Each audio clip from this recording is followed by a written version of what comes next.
오늘의 10분 말씀. 마태복음 21장 33절로 46절입니다.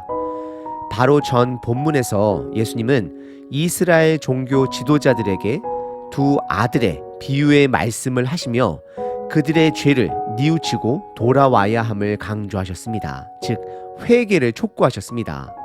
오늘 본문 또한 예수님은 한 비유의 이야기를 말씀해 주십니다. 예수님은 그들에게 포도원 주인과 악한 종들의 비유를 들어주십니다. 그러면서 네 가지 사실을 드러내십니다. 첫 번째, 예수님의 죽음. 두 번째, 이스라엘의 죄. 세 번째, 그들의 심판. 마지막 네 번째, 새롭게 시작될 공동체가 될 교회에 대해 말씀해 주십니다.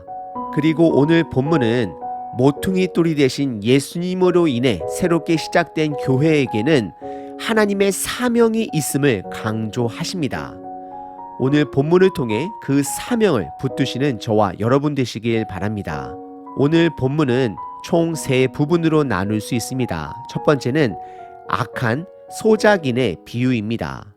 두 번째는 두 가지 해석입니다. 마지막 세 번째는 종교 지도자들의 반응입니다. 첫 번째 부분은 33절서부터 39절까지 악한 소작인의 비유입니다. 33절에 먼저 배경을 말씀합니다. 예수님은 종교 지도자들에게 또 다른 비유의 말씀을 해주십니다. 이것은 예수님이 그들의 회개를 강력하게 촉구함과 동시에 예수님이 그들의 손에 죽게 될 것을 예언하십니다. 그 비유의 이야기는 다음과 같습니다. 한 주인이 포도원을 만듭니다. 보통 포도를 심고 포도가 나기까지는 약 4년이 걸리고 5년째부터 수확을 할 수 있습니다. 포도원 주인은 하나님 아버지를 상징합니다. 33절에 포도원 주인은 정성껏 산 울타리도 만들고 거기에 즙을 짜는 틀도 만들고 망대도 만들고 나서 소장 농부들에게 맡기고 본인은 타국에 떠납니다.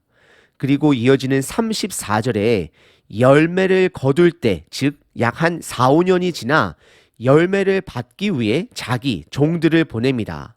하지만 35절에 주인이 보낸 첫 번째 종의 그룹들을 잡아서 심히 때리고 그들을 쳐 죽이게 됩니다. 그리고 36절에 또다시 두 번째 종들의 그룹을 보내게 됩니다. 첫 번째 그룹보다 더 많은 종들을 보내게 됩니다. 하지만 이번에도 그들을 쳐서 죽이게 됩니다.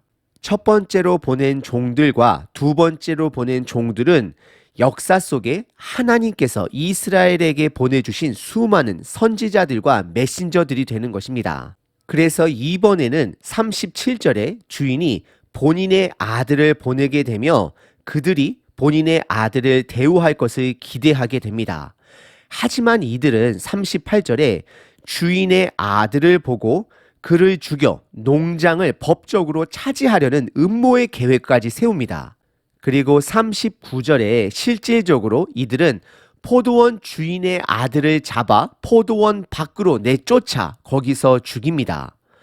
오늘 본문의 첫 번째 악한 소작인의 비유에서 예수님은 두 가지를 드러내십니다. 첫 번째는 실질적으로 예수님이 이스라엘 백성들에게 버림을 받고 예루살렘 진영 밖에서 죽임당할 것을 예언하십니다.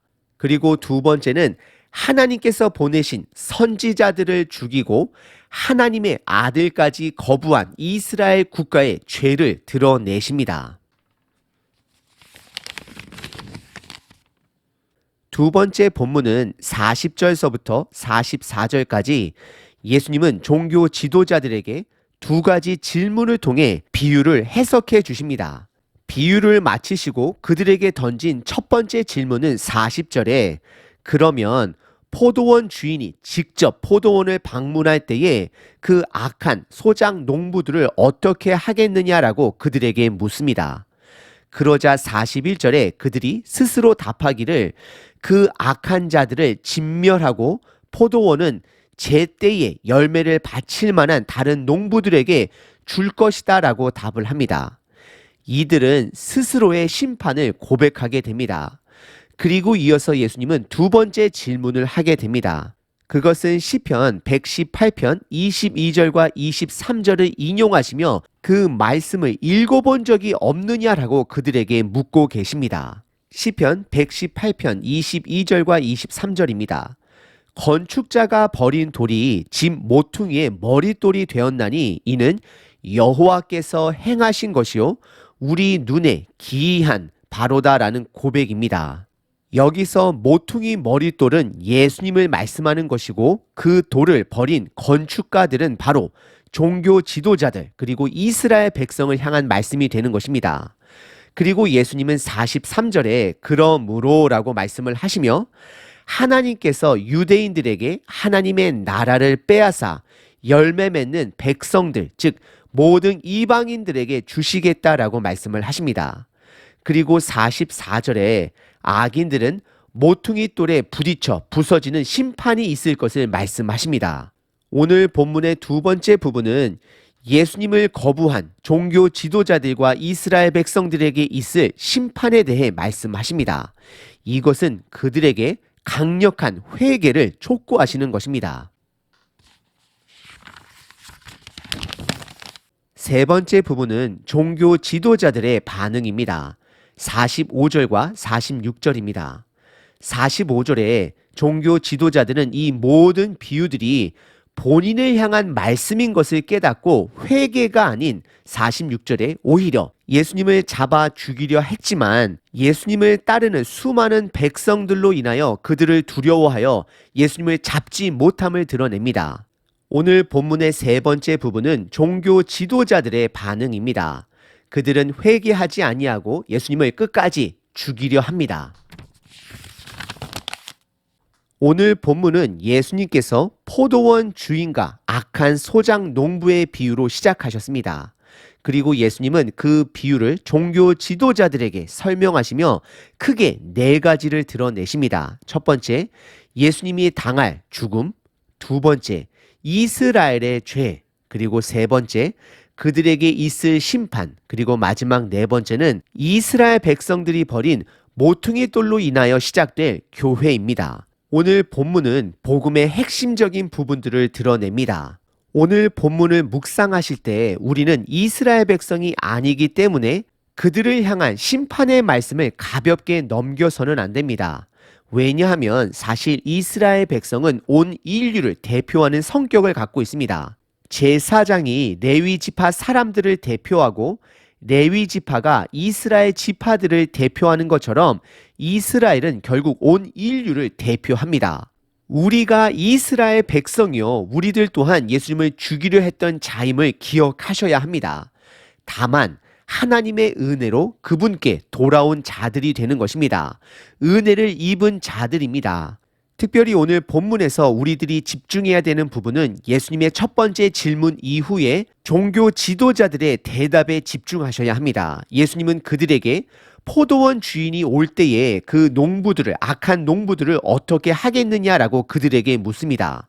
그리고 41절에 그들은 스스로 말하기를 그 악한 자들을 진멸하고 포도원은 제때에 열매를 바칠 만한 다른 농부들에게 새로 줄 것이다 라고 고백합니다. 그들 또한 그들의 입으로 제때에 열매를 바칠 만한 다른 농부들에게 새로 줄 것이다 라고 말씀하고 있습니다. 성경은 제때에 열매를 바친다라는 표현, 즉 사명이 있음을 강조하고 계십니다. 보다 구체적으로 말씀을 드리면 구원받은 자들에게는 열매를 바칠 사명이 있다라는 것입니다. 그 열매는 크게 두 가지로 볼 수 있습니다. 첫 번째는 개인의 열매입니다. 이것은 갈라디아서 5장 성령의 열매입니다. 바로 예수님과 동행함으로 그분의 성품을 닮아가는 것입니다. 사랑, 기쁨, 화평, 인내, 친절, 선함, 신실함, 온유, 절제입니다. 그리고 이것은 5장의 산상수훈의 가르침과도 연결이 됩니다. 그리고 두 번째 열매는 사람을 얻는 사람의 열매입니다. 제자를 만드는 것입니다. 마태복음 마지막 장에 예수님은 제자를 만들라 명령하십니다. 예수님은 저와 여러분들에게 두 가지 사명을 주셨습니다. 예수님의 성품을 닮아가는 것, 두 번째, 예수님의 제자를 만들어가는 것입니다. 오늘 본문을 통해 나는 구원받은 자로서 그 두 가지 열매의 사명이 있는지를 스스로 점검해 보시길 바랍니다. 하나님, 오늘 하루도 말씀을 순종함으로 예수님의 성품을 닮아가길 원합니다. 그리고 나에게 붙여주신 하나님의 사람을 찾고 복음을 전하고 제자를 만드는 삶을 살도록 하겠습니다. 아멘.